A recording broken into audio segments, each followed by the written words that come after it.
Greetings to all my good-natured friends. As you can see, this is Rare Dixie Cup Nation.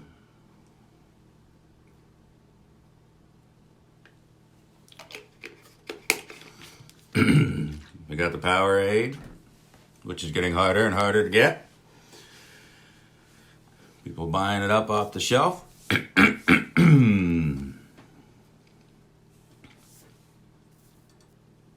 Yes, I agree. Zero grape is the best flavor.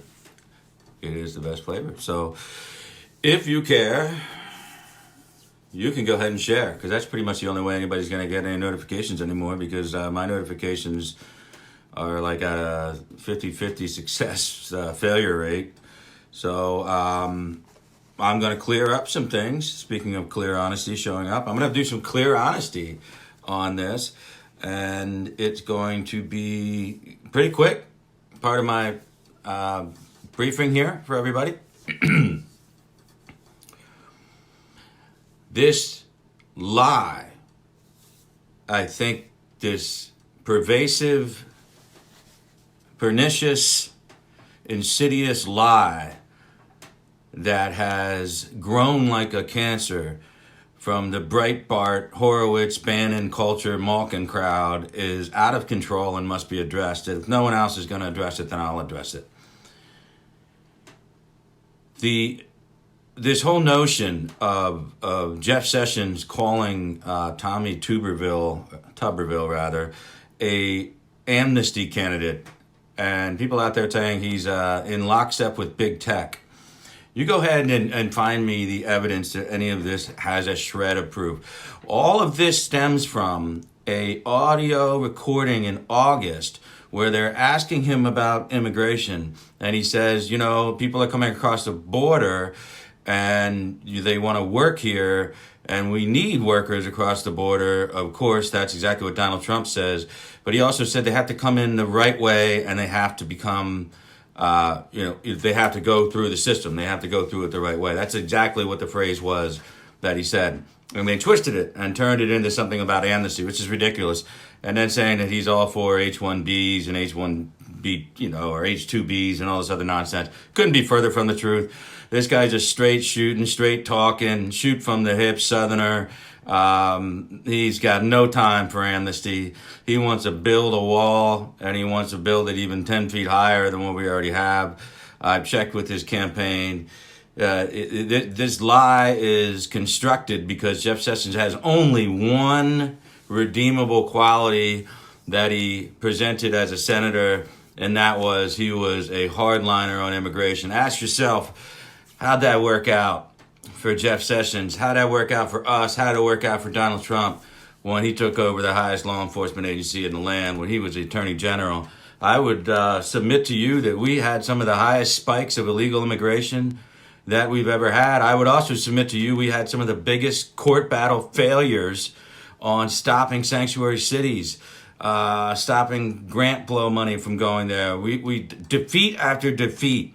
It is only since William Barr has taken hold of the Department of Justice that immigration has finally had some measure of lockdown, that we finally have some capacity to deal with this. Now we have some court victories. If you're noticing, constant court victories don't just happen out of nowhere. It means better lawyers making better arguments to the judges in the appellate courts.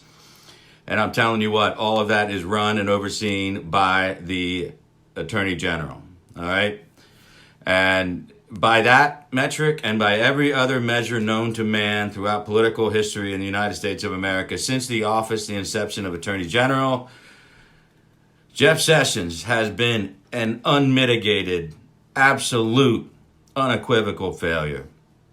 He deserves neither your respect for his prior service nor your attention during his desperate run to join Mitt Romney on the floor of the Senate to become a thorn in the side of the president so that he may exact the same revenge that Mitt Romney likes to lurk around and threaten the president with. You know why? Because Mitt Romney didn't get Secretary of State. Mitt Romney did get humiliated with the prospect of interviewing for it and getting photographed at dinner unbeknownst to him, and then becoming a meme as Trump shouts something as he leaves the Bedminster meeting, knowing he was never going to get it. And he waited and brooded and connived his way into the United States Senate. And he has since become the Typhoid Mary of Never Trumpers. He's trying to spread it in the Senate, and it cannot grow. Speaking of viruses, the anti-Trump virus cannot grow in the United States Senate if we send Coach Tuberville up there. The chances of the anti-Trump virus growing in the United States Senate by sending Jeff Sessions back to the Senate would be exponentially. We would be increasing it by double. And anytime you have loose players on the field like Ben Sass that don't really like the president, and he's elected this year, so he's safe from Trump for 6 years, and you've got some other people like Rubio where you never know what they're really thinking. All they need is a fellow member to gang up with Romney, and all of a sudden we don't get judges. All of a sudden we don't get legislation passed. All of a sudden we have a fight on everything because Jeff Sessions has a little knife behind his little back, and he's smiling at the Alabama voters like the little Keebler elf that he is, and he's telling them just as sweet as Southern tea drawl that he holds no anger. He holds no angle of retribution towards the president for being humiliated, rightfully so. He'll just go up there and be the strongest proponent for the Trump agenda. To that I say, sir, bullshit. To that I quote again the great Mitch McConnell when I say there is no lesson to be learned in the second kick of a mule. Why would we send a man who opened Pandora's box and ruined 2.5 years, if not more, of what should have been unmitigated response, economy, of immigration shutdown, of all kinds of prosperity issues that we would have been able to concentrate on. Instead, what did we get? We got a little Keebler elf Sessions up there who opened up Pandora's box, screwed the president over, went through a recusal, and knew before he swore in that he was going to recuse. No excuse for that. Screwed over the president. What in your ever-loving Southern mind would tell you that he would change? I know Alabama voters are smarter than that, but I also know how devious the Steve Bannon crowd can be on this. Now, make no mistakes about who's telling these lies. Daniel Horowitz has been hiding for a while. He's out full front now telling people about, this fake news. Tommy Tuberville has never said a word about amnesty. Tommy Tuberville will be run out of that state if he talked about amnesty, if he made it to the Senate. He wants the wall.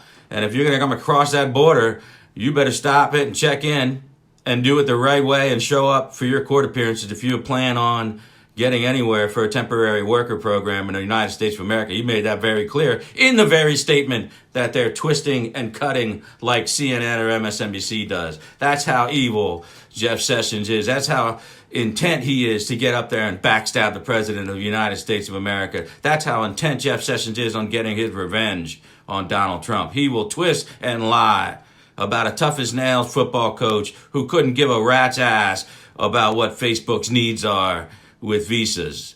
That's a lie. That's an absolute lie. And what do they have? They have a partial clip statement of an August audio recording. That's how Daniel Horowitz works with his buddies at Breitbart. That's why you got all the little, Ann Coulter, Michelle Malkin types, and all their little underneathers, their little Groyper fans. We don't need that. We don't need that. Those aren't Trump people. What does Ann Coulter said? What does Breitbart keep saying about it? What does Malkin say about it? What does Bannon say about it? He says Trump has let the American people down on immigration. So they've been attacking Trump for 2 years on immigration, which is kind of funny because Jeff Sessions, their savior, the ultimate immigration hawk, was supposed to come in and lock down. He was supposed to come in and work with DHS. He was supposed to come in and work with Border Patrol. He was supposed to come in and work with ICE. He was supposed to settle the sanctuary issue once and for all, and instead it exploded. It exploded. Everything went to hell under Jeff Sessions. Everything. And now he has one lie to try to propel himself back down double digits, losing the runoff, the primary to get to the runoff by a couple points. The lead keeps growing, and now the hammer has come down. Club for Growth. They want Sessions back too, because Club for Growth, that's the Koch money. That's the Koch brothers' money. They're the real ones who like the H-1Bs. They're the ones that like to keep their Fortune 500 companies making the big bucks. So isn't the irony here that Jeff Sessions, who back in 2007, I think, when we were debating the last immigration reform bill that was put forth in the Senate, Jeff Sessions' strong stance against the bill was mitigated by a support for a Senator Gregg amendment where he said if you have a high school education or a college education, he has no problem with you coming in to the country and getting amnesty. But he wants you to be able to speak English. So that was the only thing he wanted. Talk about open borders. Holy hell. Well, a valedictorian he talked about in Honduras. If you're a valedictorian in Honduras, you should be able to come up, no questions asked, to America. Are you kidding me? They don't exactly cut from the same cloth in the education system in Honduras. Sessions. You go back and watch the C-SPAN footage of him talking about the Gregg Amendment on the 2007 immigration reform bill, and I'll tell you what, it sounds a hell of a lot like Lindsey Graham to me. And I like Lindsey Graham, but I don't like him on amnesty. So for him to turn around and lie about the coach is the height of hypocrisy. It shows you that if his character issues were not exposed to the American people, when he turned around without giving the president any notification and recused himself from everything, Russia, Clinton investigations, everything, when he lied to the American people and gaslit the Republican base by saying, John Huber is going to investigate this. John Huber investigated jack shit. John Huber investigated nothing. John Huber convened no grand jury. John Huber assisted in no way with the criminal referrals that came out of the initial IG reports. Those were all lies to excuse his inactivity, to excuse the fact that he was hidden under his desk. And it's not hard to hide under a desk when you're the height of the Keebler elf. And I know 90% of you don't live in Alabama. Probably 95% of my people listen to me don't live in Alabama. But they know somebody who lives in Alabama. And they can reach out and talk to people who live in Alabama that might believe on Twitter that Tommy Tuberville, all of a sudden, Coach Tuberville, is a big tech guy. He wants a lot of H-1Bs. He wants a lot of foreign workers. He wants open borders. Are you kidding me? I got several bridges that I would like you to consider purchasing in the very dry state of Arizona, if you believe that. It is vicious and malicious. And it's coming from the same right-wing malcontents that have been attacking this president for 2 years. And Coulter, Steve Bannon, Dan Horowitz, Breitbart have been attacking this president for 2.5 years. And they're the ones hell-bent on getting Jeff Sessions back into the Senate. Ask yourself why. Ask yourself why. I know why. I talk to people in Washington. I talk to Senate staffers. I talk to people on the ground in Alabama. They know exactly why Sessions wants to get back up there. He wants to get back up there to give his friends in the Bannon community a little bit of a payback for helping him get through the terrible reputational death that he went through as an attorney general. He's going to get up there and make anti-immigration speeches. And he's going to get up there and make speeches about how Trump has not done enough. And he's going to get up there with the gall and the temerity and the audacity to talk about how high the illegal number crossings are at the border when he was the attorney general that saw even higher numbers. I can't think of a lesser man seeking a greater role than Jeff Sessions seeking to go back to the United States Senate. And I know why he wants to do that. And I know what Bannon wants out of it. And I know what Danny Horowitz wants out of it. And I know what Ann Coulter wants out of it. They want their pound of flesh in an election year against this president. They want to force this president to decide he doesn't need to talk about anything else at the rally except for, how much wall got built and how many people got caged up down in Mexico. That's all they care about. That is all they care about. Listen, we're not even talking common sense immigration reform, because immigration reform ain't on the table, folks. It ain't on the table. This is an issue meant to myopically focus your attention on the one thing that for 20 years in the United States Senate, Jeff Sessions did not fail at. And that is dissuading others from supporting immigration reform measures. They're getting your eyeballs on the one thing in Senate. He didn't do a whole lot else.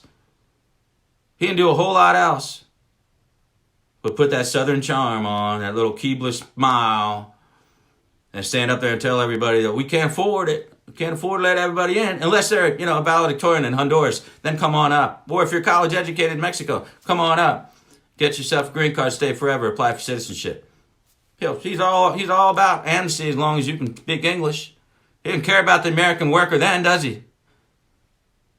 You go back and listen. Go back and watch the C-SPAN video of him talking on the floor for 17 minutes on the Senator Gregg amendment to that amnesty bill in 2007. This man is a coward. He is a liar. He has lined up with other cowards and liars who got booted out of Trump's atmosphere because they were narcissistically involved in one issue, and they were virulent and vicious in their hatred towards anyone that wasn't white. And Trump thought, you know what? Your racism, your xenophobic horse shit is starting to get into my airspace a little bit. I want you out. I'll handle the border. That's my issue. I'll work directly with the people. I'll put the people that I want on. Because you ain't it. Steve Bannon, if the president really wanted your opinion, you'd still be sitting 2 offices down from the Oval Office. But your bourbon-soaked ass was escorted out. So why the hell would any Alabaman in their right mind listen to you? I know your story because I was a part of it. I got stuck in the Roy Moore barrel. Back when I ran a political action committee, they called me up, Bannon and his people called me up. They wanted $5,000 and they wanted Seb Gorka. They wanted to send him down there for Roy Moore. I agreed because you know what? At that point, I figured we're all still part of the same political operation. What did we do? Between Sessions recusing himself and taking that job as Attorney General, only to fail at it, and picking Roy Moore over Luther Strange, well, hell, what did we get? We got a senator from Alabama called Doug Jones, who's a Democrat. A Democrat. That's what you got from Steve Bannon. That's what you got from Jeff Sessions. Good Lord, don't they love that? Listen, Steve Bannon, sharp guy. We don't need his ass. These issues ain't winning and losing the election right now. He ought to go spread his xenophobic crap over in Italy where he did it before, where he calls populism, and then the underbelly of populism means everybody who's a nativist in your country is already there and they're the same color of skin and they're the same religion. Get them, grab their attention, and get them to the polls so that you can hold on to a tenuous power for a little bit. That's how he rolls. Trump is not a myopic thinker on this subject matter. He wants a wall everywhere. He wants children and our sisters and our mothers and our aunts to be safe from sexual assaults, from murders, from burglaries, happening from people that are bad people, leaving their country because they have warrants or they just got released to jail or they're going back to jail. That's what Donald Trump has always been about since he came down the escalator. The rest of these hangers-on, the rest of these dust mites, these parasites, decided to try to dig into Trump and spread their ridiculous xenophobic lies. And for the height of it, for the cherry on top, when you're getting your ass beat, Sessions, for every reason that it should happen, you decide to take the one issue you think you can win on, and you decide to take a partial clip of an audio recording in August of last year that Tommy Tuberville is a pro-amnesty, open border, big tech, H-1B guy. You know what? You know what? Worse than abdicating your responsibility, your sworn responsibility. Remember you stood in that White House. Remember you stood in that White House Oval Office, Jeff, and you put your hand on the Bible, and you swore an oath to uphold the Constitution as a top law enforcement officer in the land. You swore an oath. And in less than a month, you shattered any semblance of upholding that oath. You knew you were going to recuse. You sat around and listened to 8 Obama-appointed ethics attorneys at the DOJ. You knew you were going to recuse when Rod Rosenstein made his way through the United States Senate. Rather comfortably, unlike Rachel Brand back then. Why didn't we think that one more clearly? Everything you've done since then is a failure. And you know what? That abdication and that recusal, that backstabbing to the President of the United States, that violation of your oath to the Constitution is probably the lowest thing that you'll ever do in your life. But a close second will be to lie about a good man. Lie about a good man who's going to win that election one way or another. And you try to just scrape and claw with your little vampire nails and try to dig into some controversy and get Alabamans to think that Coach Tuberville is open borders pro-amnesty. That's some Southern fried bullshit. I put my name on it. I put my brand on that cattle. I'm not talking about today or tomorrow. I'm talking when this guy is sworn in, and he will beat Doug Jones. He'll beat him handily. I put my own personal brand on it, my own reputation, everything I've done over the last 4 years and whatever I do in the next 4. I put my brand on Coach Tuberville, never backing down on any immigration issue, always standing up for a strong border, never for amnesty, never for unfair immigration reform, never for any amendment that Lindsey Graham might throw on a bill. And always 100% support the oath of the United States Constitution that he's going to swear to uphold. Now ask yourself, this man has gone through thousands of kitchens and dining rooms all across the South and other parts of America, and he's looked moms, and he's looked dads, and he's looked grandpas, and he's looked uncles. He's looked them in the eye and said, I'm going to take care of your son, your grandson, your nephew. I'm going to bring him on my program. I'm going to teach him how to be a man. I'm going to make him a winner. He's going to get an education. And he's going to play football. And maybe, if I can make him talented enough, he's going to go on to the NFL. And he's going to be able to take care of his generations of families. This is the man who has looked parents in the eyes. He's not a liar. He's a winner. And if he spent a little bit of time in Florida, that's even deeper south than Alabama, and I'm just fine with that. But the man that I have heard from, the man that, from his campaign that I've heard from, this man is tried, true, trusted. Alabama. It don't matter whether it's the crimson red or the auburn blue. This man is respected, liked on both sides. He's a leader. He doesn't talk back what he says. He doesn't walk back what he does. You know who does? Jeffrey Beauregard Sessions. It's a sin that I have to get on here on a random Wednesday night. It's a sad political fact of duplicity and insidious backstabbing behavior that has become synonymous with Jeff Sessions that I have to be here addressing, probably loud enough for all my neighbors to hear. Hopefully I'm talking loud enough for people to hear down in Alabama. Don't walk away from this fight on Twitter. Don't walk away from this fight on Facebook. Because I can tell you the coach isn't going to spend a whole lot of time building up his Twitter account. The coach isn't going to talk about Facebook. The coach is going to go to the United States Senate, and he's going to have two things that he's going to do. First thing he's going to do is support the Trump agenda. The second thing he's going to do is make sure that he brings every benefit possible to the state of Alabama. And in case you haven't read a newspaper lately, the state of Alabama is not overrun with undereducated, Spanish-speaking immigrants stealing jobs.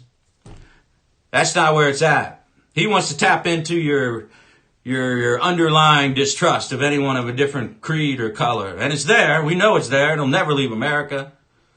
You know, that's why, you hate to point out parts of the state where Jeff Sessions does well compared to other candidates, and you know that it's south of Montgomery.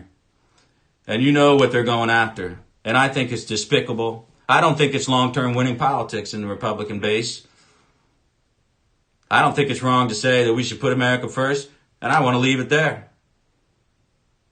I'll put that MAGA flag up. I'll put that banner up.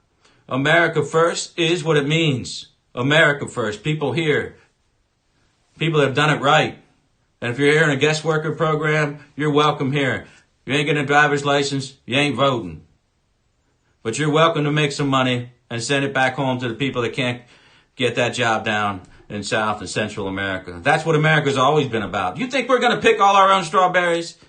Do you think we're going to pick our own lemons or whatever the hell else we're growing? Apples? No, it doesn't happen that way. Because the wage differentials are such where, yeah, you're damn right. Educated Americans are making more money right now under Donald Trump. You're damn right that people who came over here under a guest worker provision or, God forbid, illegally and got a job are making less money. You're damn right. Because that's the way it's supposed to work. That's the way it's supposed to work. There's no parity. There's no equity if you break the law or if you're here temporarily. And that's what Coach Tuberville has said when I listen to him talk on all the videos. That's what he's saying. You want to come in here and do it right? Do it right. It's the exact same thing Donald Trump has said. So to the state of Alabama and to everybody who knows anybody in the state of Alabama, you cut down that tree of bullshit everywhere you see it on Twitter and Facebook. You get in there. You get in the trenches. You get on the field. You go on the gridiron and you push back on that because that is a lie. That is a lie. Born from the bastardized ideas of lies from the Bannon operation of Breitbart, Horowitz, Coulter, and all their little acolytes. You got it? Get in there on that field. Push for this guy. Trump wants him. That's enough to strap on your political helmet and get on that gridiron and push back. Push back on those lies. Every single one of those lies. I'm not a guy who looks at mentions. I'm not a guy who looks at mentions on Twitter. I'm not a guy who sets notifications. I don't know when someone responds to me. I don't know if I'm not looking or going through and reading it on a manual basis. I don't know. I don't see it. And that's not my style. I'm not really worried about it. I like to put my word out there, and if people want to hear it, that's fine. If they don't, that's fine too. But every now and then I find an issue where I have the courage of my conviction where I will follow up on it, and I will put the time in on it, and I will put away the news consumption that I do ravenously every day to try to keep you up to speed on everything else. And every now and then I'll look at my mentions, and I'm hitting every single one of them. I'm hitting every single one of them lying about this stuff. All of them. Push back on them.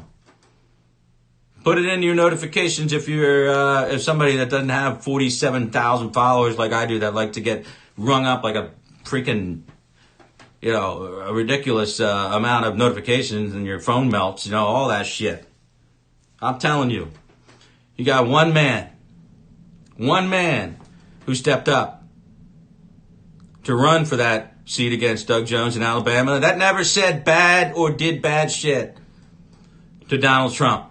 That man is Coach Tommy Tuberville. Representative Byrne, who finished in a distant third place, who also took up with the Bannon machine of lies. You know what he said about Donald Trump? I believe in October 2016. That man is not fit to be a president of the United States. That's what Representative Byrne said. That's why Representative Byrne is no longer in the race. And the second guy is Jeff Sessions, the man who swore on the Bible to uphold his constitutional duties. And within a matter of weeks, he defied his duties. He abdicated his duties at best. He left the president hanging out to dry for 3 long years of an investigation that proved to yield absolute no fruit but poison. It was a hoax. Where's the apologies, Jeff? I don't remember ever hearing you apologize. You defended your behavior. You defended Rod Rosenstein's behavior. Matter of fact, in case you haven't seen the video on our timeline by Slider Blaze, I would like you to go download To the Republic app on your app store, To the Republic. That video is there. And there's video footage right there of him saying, if the President of the United States fires Rod Rosenstein, after it was revealed that he offered to wear a wire against the President of the United States, you know what he said? You know what his response was? Jeff Sessions says, I may have to resign if you fire Rod Rosenstein. Well, hell, that alone should have got the president to do it. But of course, we had enough lawyers around, so we don't need any more obstruction or shit with Mueller. That's who he is. You know who he hired? You know who he hired to be his personal lawyer when he was Attorney General? Under investigation. That's right. He was considered under investigation by Mueller. The man abdicated his responsibility, let his deputy assign a special prosecutor who ended up taking extra constitutional authority and applying it over the Attorney General himself, making a suspect in a hoax of a case. So he hired Chuck Cooper. Chuck Cooper, the man who stepped in after the Trump team unwisely fired Chris Christie from the transition team, and he built the DOJ that has been undercutting Donald Trump and his circle of friends and family for the better part almost of 4 years, 3 years plus.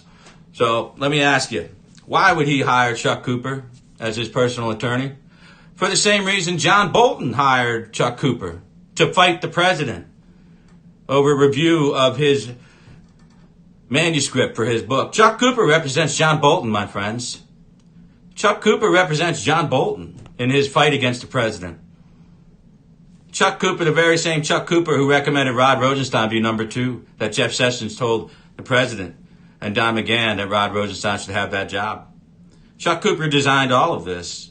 Now, Chuck Cooper wants his foot in the United States Senate so that he can further denigrate and depress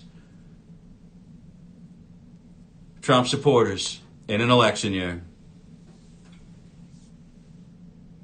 I don't make up facts, folks. I don't make up facts. What I do is I read something, I double check it, I triple check it, and if it passes muster with me, it becomes a Dixie Cup Nation factoid. And when I'm comfortable with it, and when I'm ready to put my brand on that particular cattle, I will tell you. And you can do your own research on this if you wish. And you just, you poke into Chuck Cooper, his connections to what happened after the Christie transition team was fired, how all this shitstorm got started. Chuck Cooper and his buddy Jeff Sessions. So when Jeff Sessions got a call from Mueller saying, hey, I'd like to talk to you about everything that happened, about Comey getting fired and all these other things, about the Russian conversation with the ambassadors and all this stuff like that, he was so shit scared because the Senate already called him out because he forgot he had a conversation with Russian Ambassador Kislyak. He was already under fire. The Democrat Senate, even with him getting confirmed by a narrow margin, they were already calling for him to be removed. They were already calling for investigations. He knew there was only one way out. He knew that the bullets were going to be flying. And what does a coward do on a battlefield when the bullets are flying? Well, they get in the trench, or they dig a foxhole, or they, in this case, they climb under a desk. And they've recused themselves. He's recused himself from his responsibilities as the Attorney General at that point in time. What he did, he picked up the phone, he called his good buddy, the lawyer, been around D.C. for 30 years, Chuck Cooper. Chuck, I need you. I need you to help protect me from Mueller and the president. Chuck answered that call. Just the way Chuck answered the call from John Bolton. When John Bolton called up and said, you know what? Trump administration's got my manuscript for my book. And I need to get this thing out in the rack while the impeachment's going on so everybody will read it. I need your help. I need to leak some details to the press. I need to make it look like they're holding back some information that I might have. Who'd he call? He called Chuck Cooper. Chuck Cooper took that call. Chuck Cooper made those leaks happen. Nobody in the NSC had that. There were about 2 people. Nobody had those details. The publisher wasn't doing shit. I know how that stuff got to the New York Times. I know how it got to the Washington Post. Chuck Cooper. Look him up. Look him up. Every pathogen, every contagion has an original typhoid mare, the original carrier, where it mutates and goes into something else. And that's why we're using virus terminology and metaphors right now, because that's what it is. There's an anti-Never Trump virus carrier in the United States Senate right now. And he goes by Mittens Romney. He's looking for a little help. He's tired of having seances with McCain's spirit. He wants real American flesh, another 5'6", white-haired contrarian to come in there and stab this president right in the back. And if he has to lie about a good man and Coach Tuberville, then that's what he's going to do to get there. If you can't fight for this is the runoff. This is on March 31st, folks. We got 3 weeks. We need to get out on Twitter and get on that Twitter gridiron, get on that Facebook gridiron. We need to punch back. I'm going to get a good man who didn't worry about building up his Twitter account. He didn't worry about hiring 6-figure consultants that can leak shit to Breitbart. We have to be his army. We have to be the ones that'll fight for him all across this country. You know why? Even though we can't vote in Alabama, that vote from Alabama in the Senate is one of 50, hopefully 53 that we're going to absolutely need. But either way, it's one of 100 that we got to have. And why would you put a 100% sure thing in there to back Trump? Why would you put a 50-50 in there? Just on the 50% chance that Sessions wouldn't go in there and screw Trump over. You give that man an entire 4-year period, man, he's going to go, even if Trump is reelected, whatever, even if Trump is not reelected, and there are investigations into Trump, for some reason he loses, Jeff Sessions will lead that charge. Jeff Sessions will lead that charge as a former prosecutor who disagreed with the president on a lot of the investigatory stuff. You know, he's there to be with Mitt Romney no matter what. He's there to undercut the president. When times get tough and the October surprise comes around, don't look for those 2 guys to be backing the president of the United States. That's what it is. That's what it is. I'm going to wrap up saying this. Every now and then I come on here. Every now and then I have a request. I don't like to bother you all. I don't demand retweets or likes and all that happy horse shit. All I want is for you to get into the fight with me. All I want is for you to get into the fight with the coach. All I want is a hashtag vote coach. Vote Tuberville. Alabama runoff. Let's get that hashtag stuff fighting back. Push back against the Horowitz lies. Push back against the Breitbart lies. There ain't no audio recording about amnesty. The word amnesty was never uttered by Tommy Tuberville unless it was emphatically denying that he would ever even think about it in any form, fashion. That's the only way you're going to hear any audio about amnesty. Do your own research. Find out where this came from. I know that my people, my good Dixie Cup Nation followers, know when I get this hot and this heavy on a subject, I'm going to ride that missile all the way into town, and I know that you're going to ride it with me because it doesn't matter. It doesn't matter if they're going to push back, if the Coulter bots are out and the Malkin bots are out and Horowitz bots are out and Bannon bots are out to get us. They call us whatever they want to call us. You know what we are? We're true Americans that if we swore an oath on the Constitution to uphold it, we would do it and not fail in those efforts for self-preservation. And if you're the president's top lawyer, you don't recuse yourself and hire a lawyer to protect yourself from the president. That's banana republic shit. You have lost the right for our attention, never mind the right of Alabama vote. Shame on you, Jeff Sessions. Shame on you, Daniel Horowitz. Shame on you, Steve Bannon. And shame on you, Breitbart editors that keep pumping this bullshit out with no evidence. Produce evidence. Don't give me your half-assed fake news quote from August of last year. Give me something hardcore that Tommy Tuberville owns a shitload of stock in Facebook and gets on the phone with Zuckerberg and wants to send a bunch of Indian software engineers over with H-1Bs. Give me something where Tommy Tuberville is on the record saying something different than Donald Trump is about immigration. And then, and only then, ask them the final question, why should I ignore Donald Trump? Why should I take the chance that Sessions isn't going to screw him over again? You know what? This ain't time to go take the half a loaf. You got a whole loaf sitting right there. Send the whole loaf. Don't go with a half loaf. Because that's the situation here. You got 100% tried true. You got crimson red and auburn blue. Send that man to Washington, D.C., hit back on the internet, expand this double-digit lead, stick with your president. You know what? He feels a lot of responsibility and culpability for what happened when Bannon screwed with him, screwed with McConnell, and we got all mixed up with the Luther Strange, Roy Moore bullshit. They dragged us into it after the fact. This is my shower. This is my ablution. This is my penance. I've got to get rid of Doug Jones out of Alabama. I may have only had a very small part with the Roy Moore debacle, but it was a lesson learned, and I'll go back to McConnell. I am not waiting around to see if I learn something else for a second kick of that mule.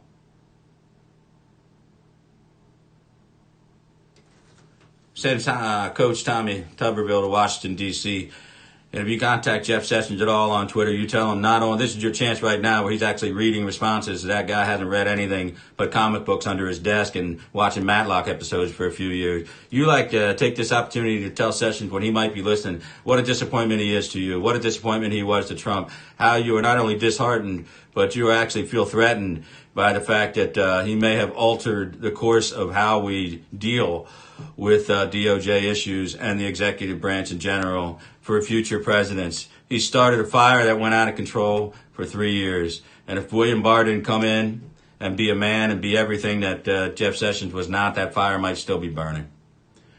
And I'll be damned if I'm going to introduce that contagion, that pathogen, that microbe, that virus, and give it a chance to grow in the United States Senate against this president. Vote emphatically against Jeff Sessions. It's a hell no, and it's a hell yeah for Coach Tommy Tuberville. Never said a word about amnesty except that he's not for it. Find me proof otherwise, or as they say down south, just shut the hell up. Moving on.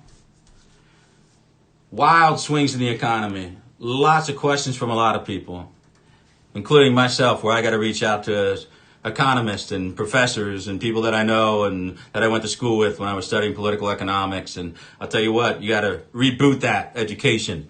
Every decade, things change. The world changes.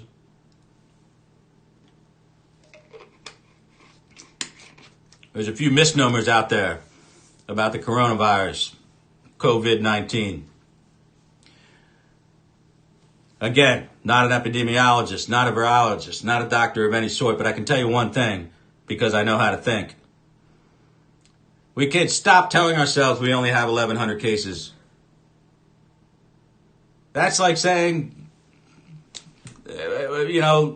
whatever. There's only so many stars in the sky. You don't know how many stars are in the sky. You can't count that many because you know what?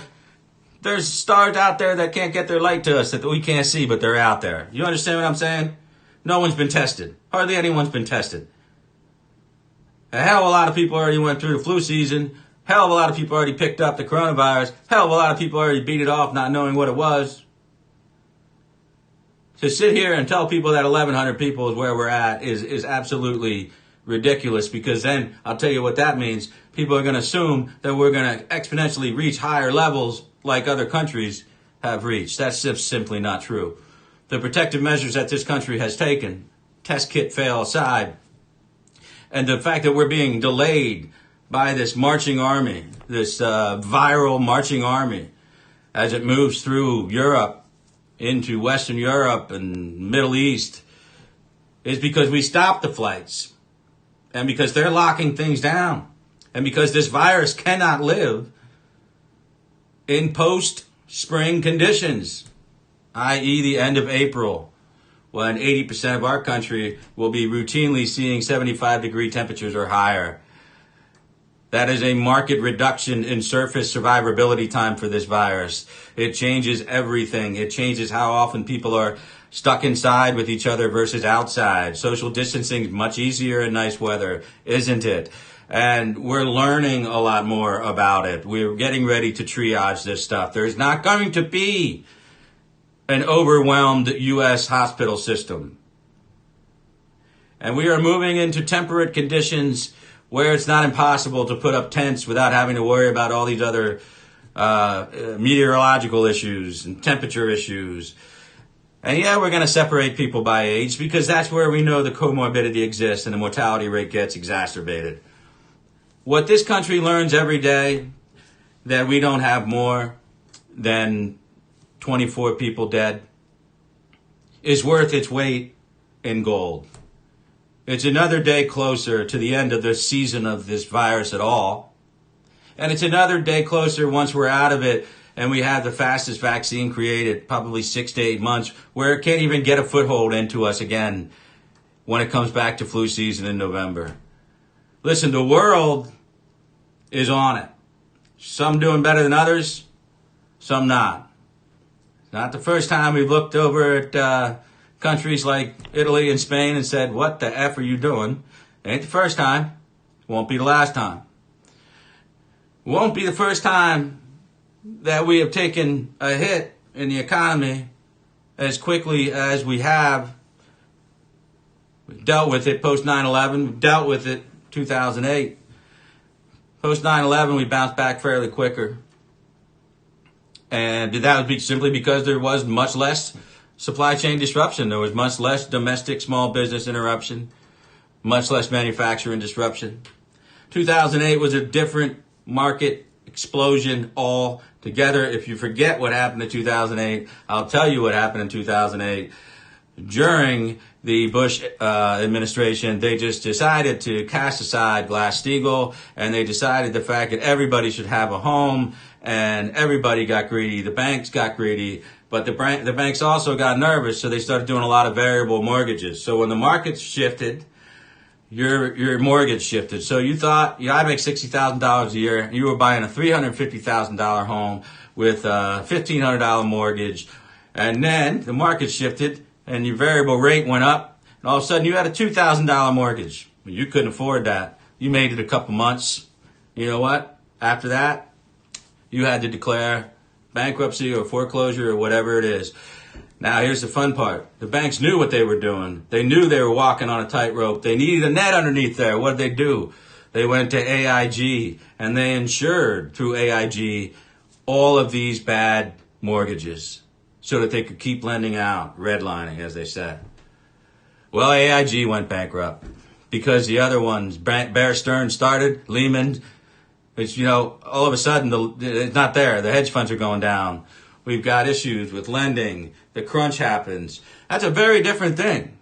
We did not have a Goldilocks economy going into 2008. We had an overextended American debt, and we had consumerism that was going after things that they couldn't afford, and they locked into a very unwise variable mortgage rate, made possible, let me tell you, chiefly by the senator from Delaware, where all credit card corporations or on tax file, they're all there for a reason. And Joe Biden made it sure he was going to keep that state a haven for all those credit card companies. So when you take it, you want to blame somebody, you blame Joe Biden. Because he has led some of the worst things that came out of the Bush administration. He helped lead in the Senate as a Democrat. And I'm talking about the Iraq War, which ended up being a total disaster, still is, in many ways. Counting the trillions of dollars since, back in when he made that vote. The credit card company bills that he put out, protecting corporations, exposing citizens, constituents, average people on the street. They went from 17.5 APR to 27.5. And they had very little protections. And very little protections from abuse and harassment. All that was insured by one man. That was Senator Joe Biden. Now, he won't remember that because he don't remember what he had for lunch. But I do, so you will. And we can talk about that later. Just keep your eyes off your portfolio. If you've got a 401k, you don't need to check it every 5 minutes because it's going to go up, it's going to go down, it's going to go up, it's going to go down. Just leave it alone for now. Let me tell you a little bit what's going on in Washington real quick. As I feared, once the White House opened up their mouth about some type of bailout, stimulus, whatever you want to call it, we knew that Nancy was going to get in there and start to take charge on a package. And what they decided was they don't want any stimulus. They want straight bailout. They don't want any productivity, and they don't want this market to recover. So what they're doing is they're saying hell no to a payroll tax cut that they loved the idea under President Obama. They're saying hell no. Payroll tax cuts, hell no. You know why? Because that would shore up our small businesses across the board. Small business employees would be okay, and the economy would start to recover faster. They don't want that. You know why? Because it's an election year. Pretty easy, right? It's 2 plus 2 math politically. So what they're doing is they're talking about specific bailouts for hourly wage workers, which is basically throwing money at people who can't go to work or, maybe shouldn't go to work because of a breakout in their area. Again, we get nothing back from that. Delaying taxes and the returns, that's fine. That's something that the administration's working on separately. Other things in the Democrat package that are getting a real cold look from the Republicans is, additional unemployment, insurance protections, and things that are basically throwing money down a well, and the well doesn't return any of those coins. So what they want to do is increase the debt. They want to have a talking point when they go out in the congressional districts that this is what we did for the people. The administration wasn't for the people. Well, unfortunately now, good old Uncle Mitch is going to have to cut this thing down. And I don't know what we're going to come out of this with, but it's certainly going to be something that Mitch can get 51 votes on, because I can tell you right now, Mike Lee and Rand Paul are going to be real surly son of a bitches on this, and probably Mitt Romney as well. So we got a very thin line to work with in the Senate, broader line in the desperate Democrat House, where they're just trying to find a message to get reelected. And the only message that they have is Trump screwed up the federal response to the coronavirus. This is Trump's, one idiot reporter called Trump's Chernobyl. Obviously never watched anything about Chernobyl. And I think that that's probably one of the most inappropriate things I've heard on mainstream news lately. But more or less they want to call it his Katrina, his failure of a federal response. Cuomo's already started it. Newsom has gone back and forth on it. So has the governor, whatever his name is, up there in Washington. Yeah, blah, blah, blah. I don't care. You're not important enough. So, and realistically, we don't know how many people have been in contact with this. It's impossible to tell because we don't have any test kits. And if you don't have any test kits, you can't tell whether or not somebody's been infected with the regular flu versus the coronavirus. The only way you can tell is if they develop a serious respiratory infection and pulmonary distress, have to go to the hospital. They'll be, quarantined, sequestered at best, and they'll be tested when the doctor orders it. Don't walk into your CVS or your Rite Aid or your Walmart pharmacy and ask for a CDC kit. It's not going to happen. That's not how this works. About 85% of you will just never know if you're healthy. It does not seem to disproportionately affect young. Matter of fact, kids younger than 10 over infant age seem to do better than adults with the coronavirus versus regular influenza. Can we stop having the debate about how many people die of influenza versus what's going to happen with coronavirus? It's a stupid debate. Somebody sent me a 10-minute clip of Scott Adams today because I refuse to watch Scott Adams because it's almost like getting hypnotized with inane details that are never constructed in a way that they're actually facts, but they're all cerebral supposition. Bores the shit out of me. All right, have a point, make a point, get your point across. All right, you know what? Turn your coffee maker on and go draw some cartoons. But someone sent me a clip today because you brought up Bill Mitchell, and I forgot that Bill Mitchell was still on Twitter. I've long been blocked by him, and happily so. But as he is wont to do, Bill Mitchell is claiming that this is all ridiculous, and start to talk about MERS and H1N1 and very different types of diseases, and compare them to the media outrage as what's going on right now. Not understanding a gosh darn thing about the communicable nature of this disease. The disease in its most serious state in the Wuhan provinces, as I've learned from listening to doctors all day on TV and on the internet, is the fact that the most serious strain had to mutate because it killed a lot of people, some in their 40s, most in their 50s, 60s. Now, when a virus kills that quickly, it goes away. So when you look at mortality rates of 20, 30% like you had with MERS or SARS or H1N1, whatever, the pathogen, the virus, actually kills the host so quickly that the host can't spread the disease. So what happens in these coronavirus situations is that it mutates to a lesser degree, a less mortality, so that it can spread easier, so that people go longer without symptoms or asymptomatic for longer periods of time, a 14-day window of incubation. What that does is it allows this virus, which is a living thing and wants to stay a living thing, to infect more people. It just wants to hang around at the party. It's no different than you. So this virus will have to mutate, obviously, and it did mutate from what happened in the Wuhan province, where it was just killing people off too fast, and they were all, that's how things dropped very quickly in China. Mortality rate was higher because, A, they all have pulmonary conditions, they all smoke, the air quality is so bad you can see it from space. It's terrible. That's why they die. They have no real medical care. They're a very poor country. So don't look at their GDP and tell me that they're an actual country. They artificially lower their currency. They have 10-year-olds making toys they sell to us. It's bullshit. That's why they die. Then it goes into the Middle East, where they're just absolutely ignorant people there, uneducated, sorry, not trying to be racist or xenophobic, but they're licking walls and statues and shoving oils up their assholes. And I'm not making any of that up. Go check it out. That's what they're doing in Iran.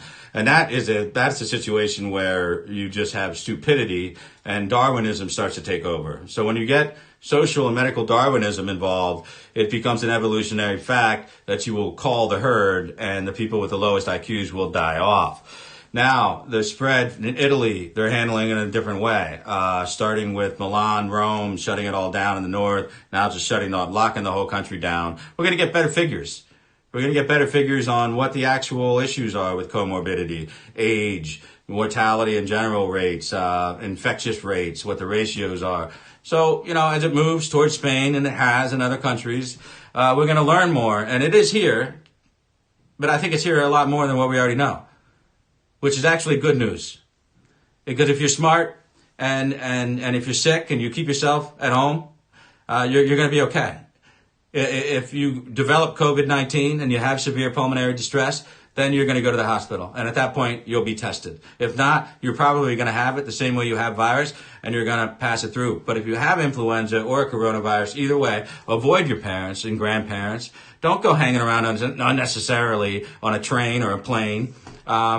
Just make the natural assumption that you have coronavirus instead of a regular flu virus, because there's nothing you can do about it. There is no treatment. You keep yourself hydrated. You sleep. Stay away from other people. Not really hard. Don't do this, what I'm doing right now. Touching your face, up in your eyes, on your nose, in your mouth. I can do that because I just sanitize and wash my hands for about 30 seconds. If you're sick, stay home. If your kid's sick, keep them home from school. All right? It's better to take half measures right now than full measures. And I think that's what, if you listen to Guy Fauci and everybody else, that's what they're saying. Try to keep doing what you're supposed to be doing. Unless you're sick, then don't do it. This isn't hard. This isn't hard. This is basic critical thinking. And, if you're sick, do the things that you would do if you're sick. That's an excellent point. Just take vitamin C, zinc tablets, get extra sleep, get out of bed and walk around so that, especially if you're older, the fluid in your lung will not develop as quickly. So in case you do have COVID-19, you'll have more time before that's detected. Simple things. And if you are out in public, don't do this. Until you can sanitize your hands, which I've just done before demonstrating all this stuff. I'm not saying anything different than any virologist or epidemiologist or even Dr. Oz has said. All right, I'm not trying to act like I know more than you do. I am not trying to act like a supercilious ass here that knows more than everybody else. I've just been observing and obtaining and assuming a lot of this information over the last couple of weeks, so I can share what I've gotten from the experts with you who have all watched the updates from Mike Pence and others at the White House. And let me tell you, we're going to be okay. Okay, everybody settle down. But, the market's a very different thing. The market's a very different thing. And I don't want to do any damage to this economy. I don't want to engage in bailouts that are not going to have a return of productivity. All right. You know what we do? We lay off. We go on unemployment for a little bit. Maybe we lose a paycheck or two. This thing is going to be over in a month and a half. We're going to survive. We're Americans. We're going to make it back. We're going to do what we have to do. We don't need bailouts. We don't need stimulus that doesn't do anything for productivity. And we don't need to wager a November 3rd election in the middle of March or April. Those are unwise political decisions. Unwise political decisions often happen in a vacuum, and they often happen very quickly. So always, you want to take a measured response first. Half measures are better than no measures, and in this case, half measures are better than full measures. Full measures being, I'm, not going anywhere. I'm going to lock myself into my house. I'm not going to work. Screw it. I'm going to go to Costco and I'm going to get 24 rolls of toilet paper for no discernible reason. I'm going to get 6 cases of water and I'm going to buy out every sanitizing wipe and Purell bottle there is. You know what you're doing when you do that full measure thing? What you're doing is you're exposing the rest of the population who just wants in moderation a chance to try to sanitize or wipe their ass. You're being a hoarder, which is actually disruptive to the capitalism model. It's not capitalism. Okay? So you're being an asshole. And my rule is, hey, try not to be an asshole. Simple rule. Get what you need. Leave the rest. Okay? That's America. We care about our families. We care about our neighbors. If you have an elderly neighbor and you want to check on them, that's fine. Knock on the door. Step back 4 feet. Ask them how they're feeling. If they need anything, and give it to them. By all means, don't go in the house and start rubbing things at the table and drinking coffee, because if you unknowingly already have it, you could kill an 85-year-old neighbor. Now, does that make me Albert Einstein? No. It makes me an average citizen caring.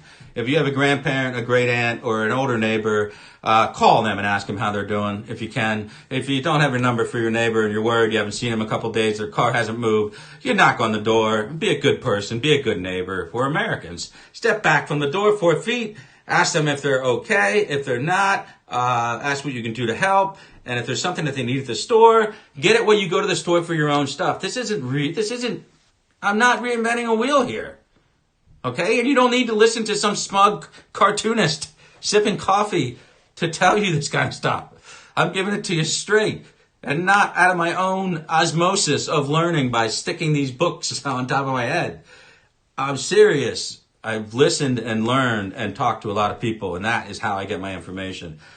For some reason, God has blessed me with the talent to take enormous information and be able to regurgitate it at will, extemporaneously. And that is what I've been doing for the last 4 years. So that is, take it with a grain of salt. My right to wrong ratio is probably better than a lot of people that you watch on Periscope or follow on Twitter. So I do have that going for me. And I have a really, really strong support of loyal followers who like to get on the same page and then take it somewhere, make it work on the ground where they live and on the internet where it matters sometimes, the social media wars. That's why I do this stuff. That's why I need you. Without you and without the implementation of what we're talking about here, I'm a guy staring at his phone in his office, and I've got silly little Dixie cup lights behind me, and I've got my beautiful daughters and wife coming home right now from dance class. So again, please, I'm going to leave this up. Give this one a rewatch, if you will. A lot of information in here, specifically the stuff on Coach Tuberville. Hit the internet, hit it hard. Let's all be the cheerleaders that we have to be to make this happen. That election's on March 31st. That's the biggest thing on our calendars. And for God's sakes, wash your hands. Stay 4 feet away from people if you have to. And if you think you're sick at all, just stay home. Okay? Don't worry about a bailout from the government. Just stay home, and for God's sake, stay away from anybody over the age of 60 or over the age of 50 who has any underlying medical condition, including diabetes and asthma. That's my message. Very rare Dixie Cup Nation. Please share this out even after it's over. Every view, we might even save a life or two. There's the knock on the door. All right. Love you all. Talk to you all soon. Thanks for watching the MAGA Coalition channel. Remember to subscribe to our channel and turn notifications on to get the best political analysis that is free of clickbait and gaslighting. Because in a world of universal deceit, telling the truth is a revolutionary act.